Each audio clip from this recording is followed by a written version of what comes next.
வீட்டில் கண்ணாடி வைக்க சரியான திசை.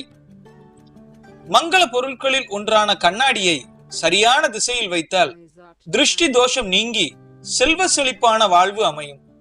கிழக்கு திசை நோக்கி கண்ணாடியை வைத்தால் மிகவும் நல்லது.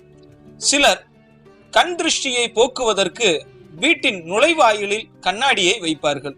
வீட்டிற்கு வருபவர்கள் நுழையும் போதே கண்ணாடியை பார்த்துவிட்டு உள்ளே வருவதால் அவர்களால் ஏற்படக்கூடிய கெட்ட அதிர்வுகளும் கண் திருஷ்டியும் நம்மை தாக்காது என்பதற்காகவே நம் முன்னோர்கள் இதை பின்பற்றி வந்துள்ளனர்.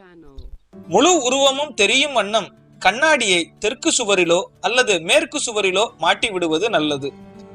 தலைவன் உறங்கும் கன்னிமூலை அறையில் கண்ணாடி வைப்பதை தவிர்க்க வேண்டும். அப்படி கண்ணாடி வைத்தே ஆக வேண்டும் என்ற சூழ்நிலை ஏற்பட்டாலும் இரவு நேரங்களில் கண்ணாடியை துணியால் மூடி விடுவது சிறந்தது. கிழக்கு அல்லது